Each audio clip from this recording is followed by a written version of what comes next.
Okay, so we're going to start by making our V cut here at this end. So we begin with a simple push straight in, then we arc down from either side, and we oodle our trash out.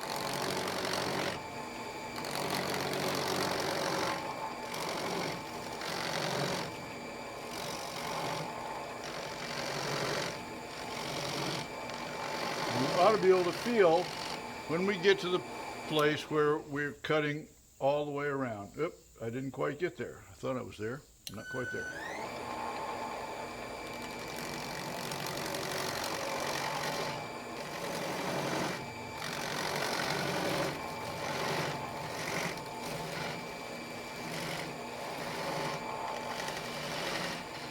Okay, now that feels like it.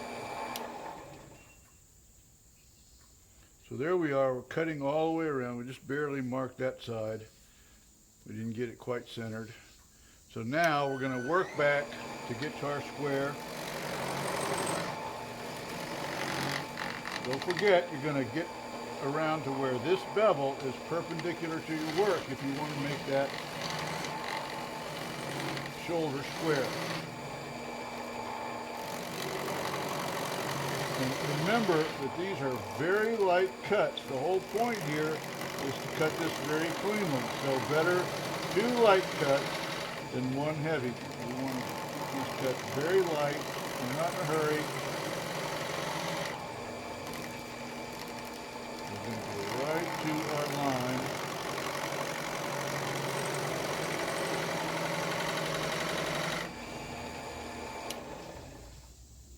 Right to our line. And have a nice square shoulder. And the end grain needs to be cleanly cut so that there's no need to even try to sand that surface.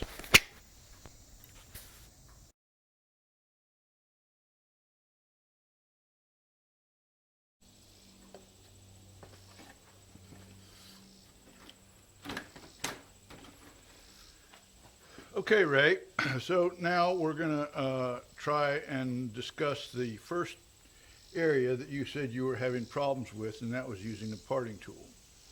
So I think the most important lesson here is that if you're having trouble, change what you're doing somewhat. So there's no need to keep repeating the same thing over and over again if you're having problems. Try something new.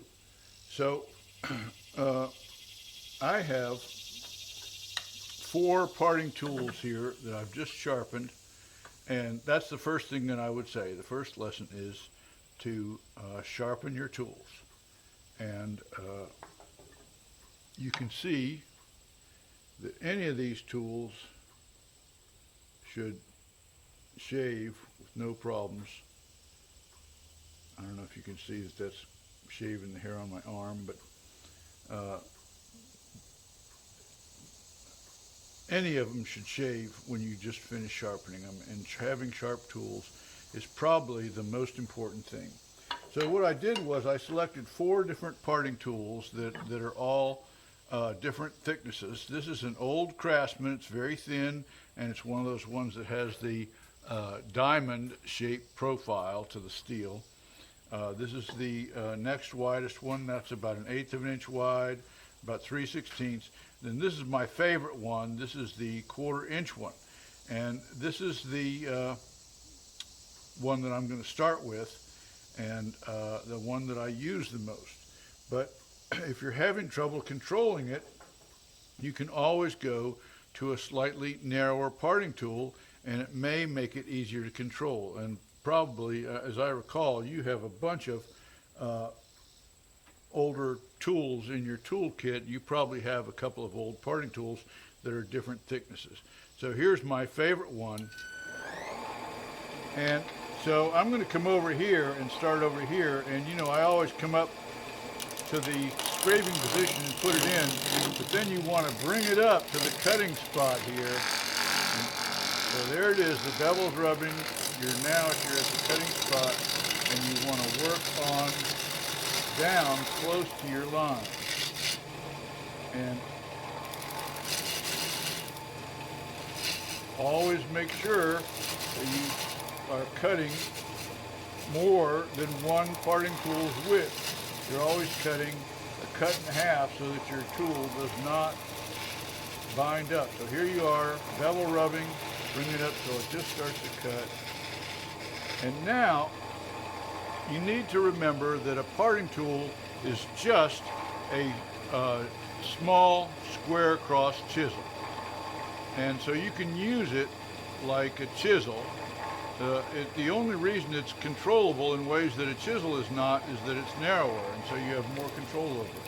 But you can use it like a chisel if you kind of lift the trailing corner a little bit out of the work and use the front corner to cut. You said you were doing well with the chisel, so lift the trailing corner out. Now the secret here is that once you start using this thing like a chisel like this, the trailing corner becomes somewhat dangerous. So you've got to be careful to take a light cut and just use that front corner and cut right through here. And all you're really trying to do here now is work up to your corner. If you're doing well with your chisel though, you can stop right here. You don't need to continue on. There's no need to do any more than what you've done. You've got it far enough with your parting tool. There's a tiny flat left there, but other than that, it's round all the way around. And so you can just stop and finish this up with the chisel when you get to that point. But if you want to continue with the parting tool, this business of lifting up that trailing corner and moving forward with the front edge, as long as you keep a light cut, it'll allow you to use it just like a chisel. And in fact, when I'm making tenons, what I do is I go back and forth. I lift up this corner and go this way, and then I lift up this corner and go this way. When you're doing that, the main thing that you have to realize is you've got to get it in that cutting spot. You've got to let the bevel rub and bring it up to just cutting. If you've got to lift it up too far, it's going to tend to dig and grab. Okay, so the wider parting tool is really, I think, easier to do that with because you've got more room to lift up that rear corner and use it like that. Okay, I'm going to come down here and real quickly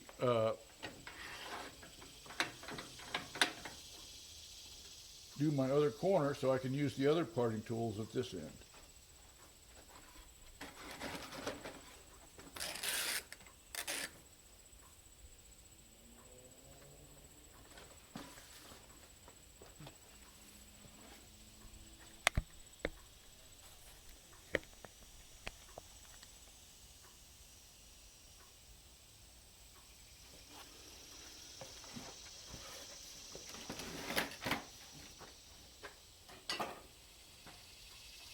So here I am with my skew chisel again.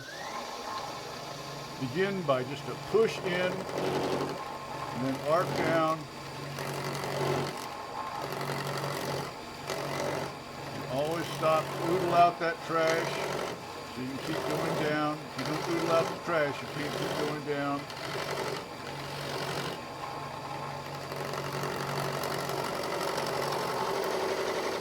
And that feels round to me. And now I'm going to come over here till my bevel is perpendicular.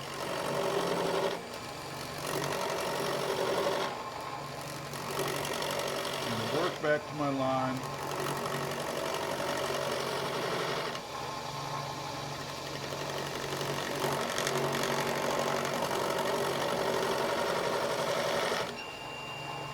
And we'll stop right there and look.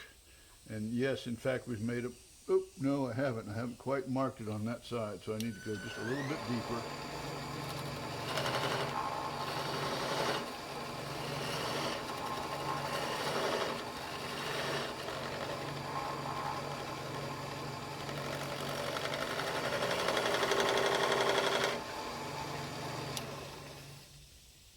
Okay. So now I've marked it all the way around. You can see that I didn't get this thing perfectly centered. The center tips always want to follow the weakest grain, so unless you're just incredibly meticulous, it's hard to get them perfectly centered. All right, so let's just look at these other parting tools. Here's the small Craftsman with the diamond-shaped profile. Again, come over here, lift up the finger, scraping position, then arc down in the cutting position.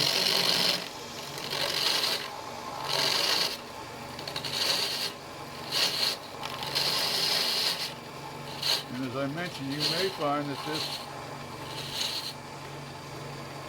is more controllable. Here's the next one.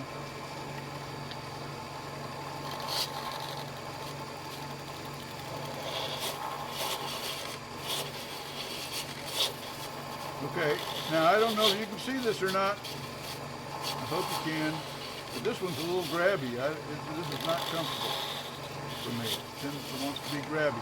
I mentioned to you that this ash that I'm using is one of the more difficult woods that I've turned, but possibly not in the same way that your Western Red Cedar is. Okay, so here's another one, and so I'm going to try and use it by going back and forth the way I showed you. Ooh, see there? A little grabby. This means you've got to be really careful and make sure that you're in the cutting spot. If you let it get down too far, you're taking too big of a cut. Okay, so I really like the big crown. And I'm going to go right here and clean up that little bit of trash right on my edge. In fact, I may take the skew chisel here and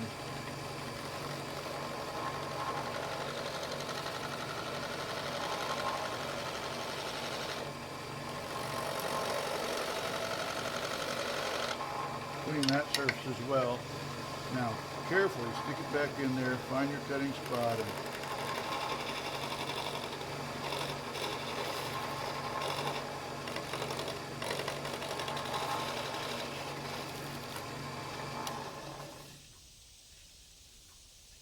okay.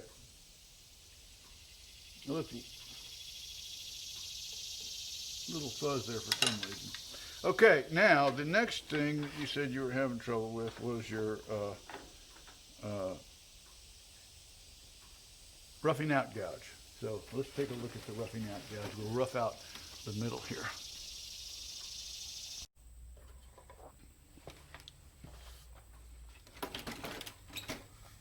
Okay, Ray, so you said the second area you were having trouble with was your roughing out gouge. And let's look at some roughing out gouges. So you can see I have different size roughing out gouges. This is really pretty much an accident on my part. You know, I like tools and I like to try different tools. And I am by no means suggesting that you need to have 5 roughing out gouges. But what I did want to point out is that they're all different sizes. And the larger the size that you put on the tool, the more steel you're putting on all at one time. The larger the circumference of that flute, why the closer this thing becomes to a chisel. And so you said you were having good luck with a chisel, so maybe that's an advantage. But on the other hand, it may be harder to control. So this is actually, you look at this tool, this is actually my first roughing out gouge. This is a Sorby that I used. Initially it was about that long, and I ground it down to here, and I finally laid it aside because I loved it so much I didn't want to grind it down to nothing and not be able to use it at all. So I haven't used this in a long time. So this is the smallest one. Here's another difference I want to point out. You'll see that the bevel on this one is significantly longer than this one. This one's sharpened at a blunter angle than this one. And so the longer this bevel means the smaller included angle means the sharper this thing will feel, and along with that goes aggressiveness. It will be more aggressive. And so if you want to have better control, you may want to sharpen here. This one's even sharpened shorter than this one. Now this is my current favorite. This is that new crown one that I bought last spring, and this is close to the way it came. Actually, when they send it to you, it's even shorter than that. And so I've lengthened it a little bit, but not as long as my old Sorby. All right, well, let's just see what we got. So remember, well, okay, let's discuss one other thing, and that's speed.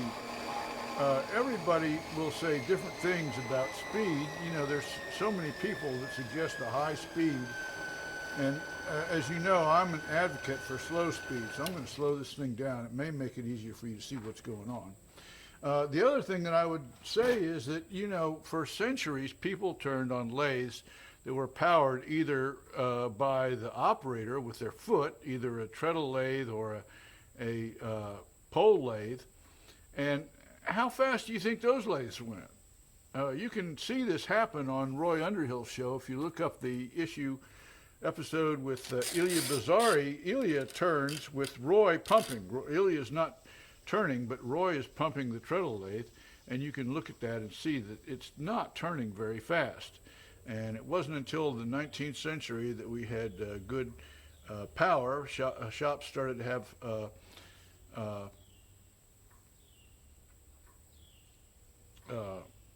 you know, lines, powered lines running through the shop, and the lathe would run with a clutch off that powered line that was either powered by a steam engine or a water wheel. And it wasn't until the 20th century that we had good, reliable, small electric motors to do the job. And at that point, speed became a question of taste, not of necessity. Okay, well, so let's slow it down a little bit. And my main point here is that you need to try different stuff. Try it faster, try it slower. I'm not saying that slower is necessarily better, but try it different ways and see how you think it works out. Okay, now always do not forget to get this thing on the tool rest and get it up where the bevel is bumping on the tool, and bring it up so that you find the cutting spot. That's the most important thing, to make sure your bevel is rubbing as you're cutting. I'm sorry, don't run off the end of the tool rest, Ray. Pay attention to what you're doing. Did I mess up my corner over there? No, I did not. Okay. Okay.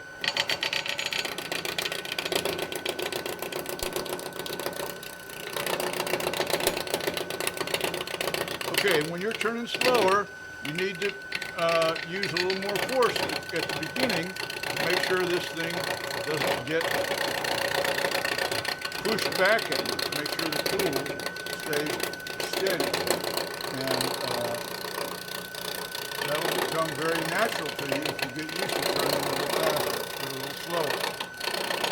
So once it starts to get round, that won't be as much of an issue. All right, well, let's stop with this one and try a different one. See how this does.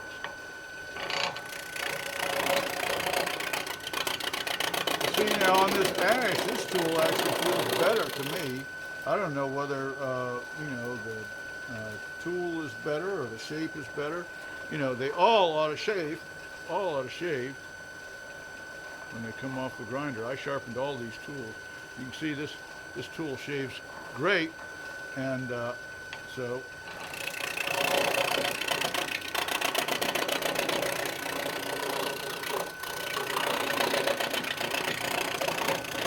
okay, now another thing to note is you said that the chisel is working good for you. So if you lay this tool over, especially the larger one, lay it over on its side, you can see the edge gets straighter. So it'll act more like a chisel and should give you a little bit more of a straighter line. It doesn't, you see, it doesn't leave the curved marks from the curved part of the tool. So, and certainly that will help you as you work up to your flat that you've created.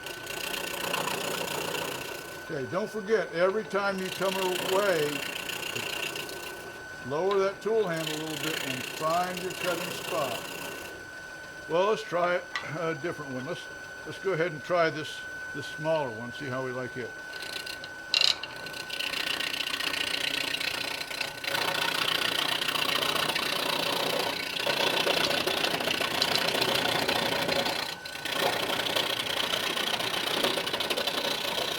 There are times when the smaller one is really an advantage.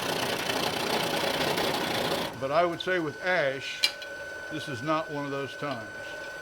And then of course we have this little small one. You remember I bought this one last spring too. I bought this one actually for doing baby rattles. And see, that's actually worse. It seems to sort of fall into the airspace between where the flats go around. Let's try a little faster. Well, so see, that seems smoother when you go a little faster.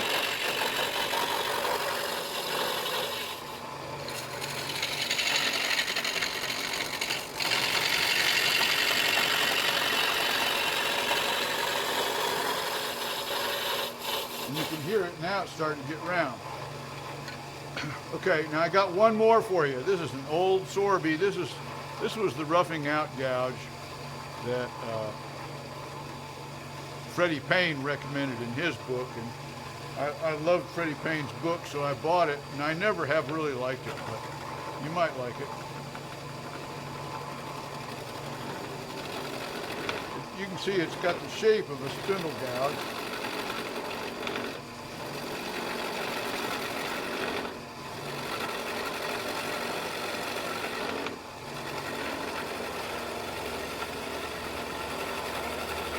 Now I will say that since I've never really cared for this tool very much, I've never practiced with it very much, so I'm not very good with it. So that might be a consideration here. So let's stop, we'll go to the other end.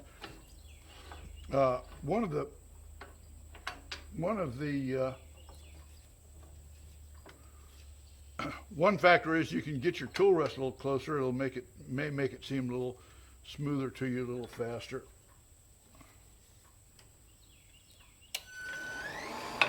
So this tool, a lot of times the way I would use it is like this. I would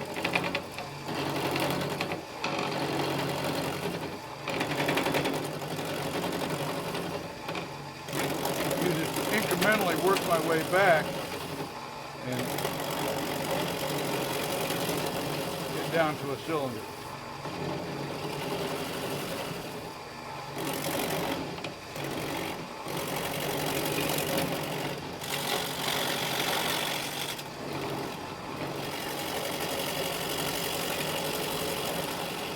And with apologies to Freddie Payne, I still don't like that tool very much. So I'm going to go back to the one I thought was the easiest. Here's our big old Sorby. And put it on there, let the bevel rub, and then bring it over onto its side. Okay, you can hear that. See, it wants to pull itself into the work because it's so big. So maybe I should go back to the smaller one. We'll go back to this medium-sized one. I don't think I tried it before.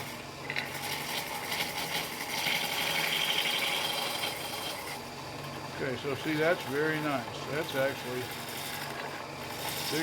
better than that big one. To where I am now. And you can hear the flats coming around a little bit. And here they are, flats. Really just that one flat all the way down the side. Good. So when you are doing this, if you're having good luck with the chisel, you don't have to get it absolutely round. The chisel, well, you'll be all right with the chisel if you stop now. This is as close as you need to get to your cylinder, and you'll be able to go with the chisel. So I want to go back before I quit now and just do one more thing, with the parting tool, just to give you a couple more ideas of different things you can try. So hold on just a second. Let me get my other tools to demonstrate with.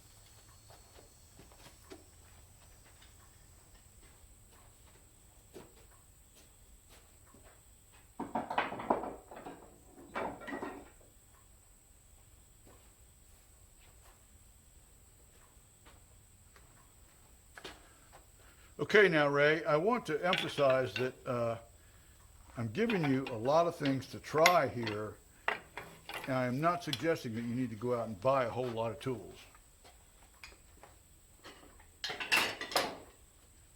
But I know that you like tools like I do, and you've got some old tools, and so you can try some, and you can maybe modify some if you want. And so here are two chisels. These are square cross chisels, and all a parting tool is a small square cross chisel, and this one's a 1/4 inch chisel, so it's the same width as my favorite parting tool.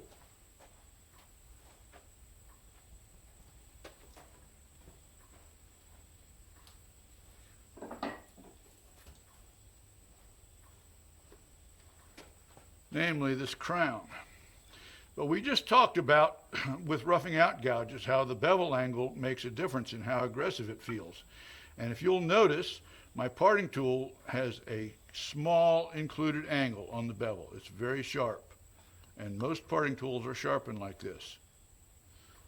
This tool has a much wider included angle, and it may make it easier to control in your splitty Western red cedar. So let's just look at it. So if we use it the same way, we're going to kind of get it on there, bring it up till it just begins to cut, and we're going to lift our back edge so that we can use it like a chisel and cut right down. And we want to try and go right to our corner. And then, as I mentioned, you can go the other way too by lifting up the back edge.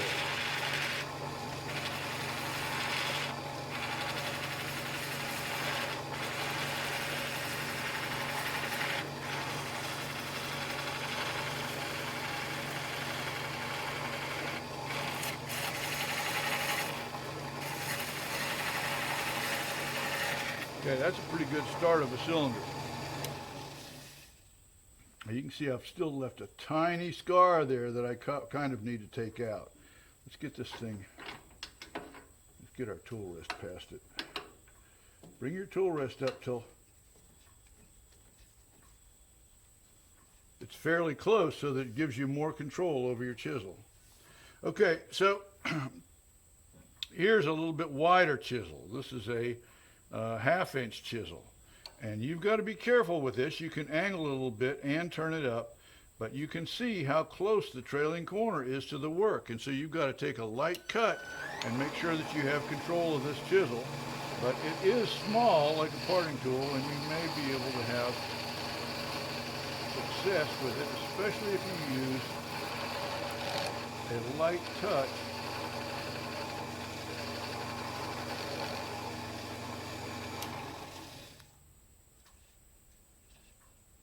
So we cleaned up right to our corner. We need to take the skew chisel and take that little bit of waste off of there, but other than that, we've pretty well got it. Okay, so let's go to the other end now.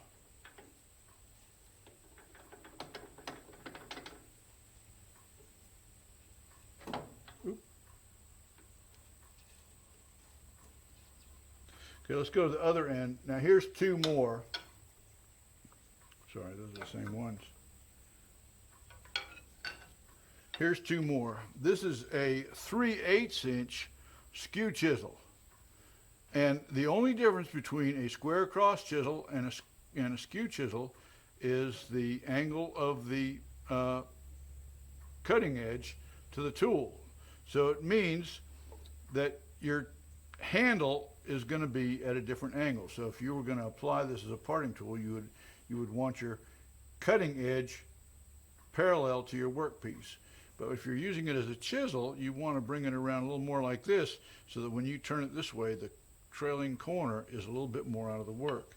And for some kind of detail work that I was doing at some time, I altered a parting tool to give me a little tiny small skew chisel, a 1/4-inch skew chisel. And so I don't know whether you want to try this or not, but it's a kind of an experiment.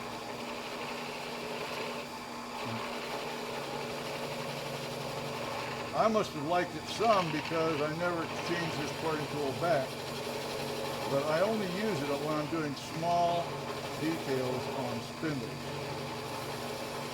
But you can see just now I was cutting all the way across with this thing. There it is. And because it's small, it's controllable. And that's the key. So here's the 3/8 one, and you've got to be a little more careful with this because you've got a little less control. You can see it's cutting about 1/3 of the way across. And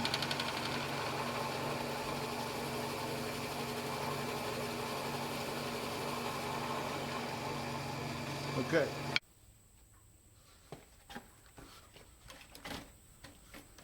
Okay, so let's finish with a little skew work. You said you're having good luck with the skew and that it cuts very well. And as always, the skew has to be sharp. I want you to understand that I've sharpened each of these tools before doing this demonstration. So really important to have sharp tools, and your chisels will probably benefit from extra sharpening attention more than any other tool in your toolbox. Okay, so we've got a little flat left, actually 2. You can see there's 2. And so we're going to use our chisel to take those away. So remember to use a large sized chisel because it gets your trailing corner so far up out of the work that it makes it much safer. And so you're going to cut about 1/3 of the way back, put it on there, get the bevel rubbing, and bring it up so it cuts about 1/3 of the way back. And if you've got flats coming around, you've got to resist that bounce. And don't forget to put your eyes on the profile. You're watching right up here. You're not watching the tool. Once you get your cutting spot established and you know that you're cutting right, move your eyes to the top of the tool so that you see the shape that you're making.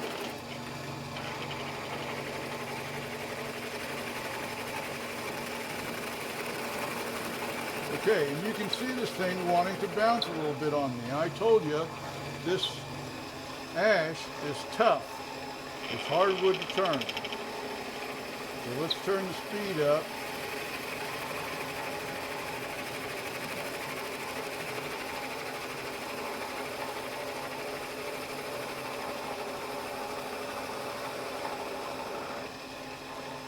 And just for comparison, let's turn the speed down.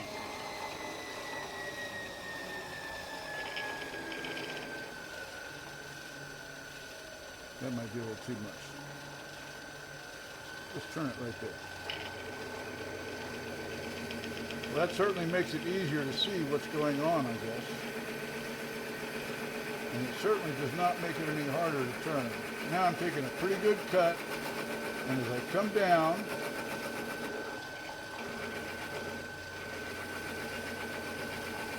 now as you approach your end, and especially if you've left this, you haven't finished this little bit of shoulder right here at the edge because your parting tool was giving you trouble, what you want to do is as you come with your skew chisel, here you are cutting 1/3 of the way back, walk your way down, and now as you approach the end, you're going to lift up your trailing corner so that the cutting spot moves toward the corner, the front corner of the tool, and so that it goes right into the shoulder. And now we can go this way. This is actually sort of our smallest point, so we know we need to draw our straight line from there. And there's that hard part of that grain. Okay, now let's stop and look and see if that's torn. Well, not too badly, but you can see it's torn a little bit right here. All right, now here's where Freddie Payne says that the way to deal with that is by using the front corner of your tool. And this is a little bit like when we were using our parting tool, we use the front corner of the tool. And you can see when you're cutting back here, when you're cutting a third of the way back, the shavings feed off nice and out of your way right across the bevel of the tool. They get out of your way. They don't bother you.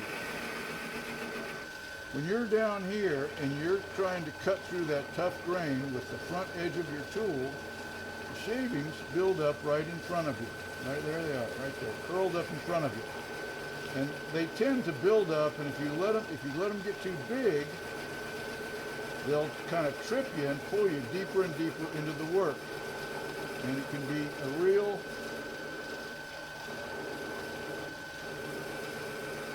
problem because you'll make a big gouge in there that's hard to get around. So let's look at this. Oh yeah, see, here's where it was so rough. There's still a little roughness here that I didn't cut through, but it's much better, much better. There's a little bit there. So you come back. Lightest cut possible. The front corner of the tool.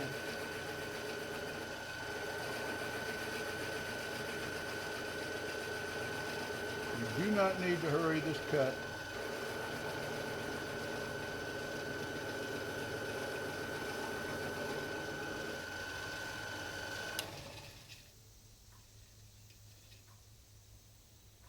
Okay, see back here is where it was torn. That's where I didn't cut. This is how much better it is. All right, so let's turn our speed back up just a little bit and see if we can just finish up our cylinder.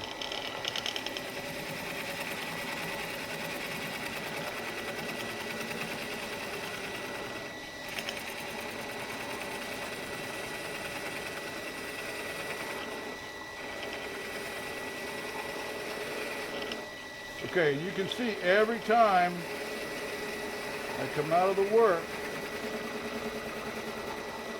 when I come back, I drop that handle and find the cutting spot again. Very important. Always find that cutting spot with a chisel. Don't ever just assume that you're in the spot.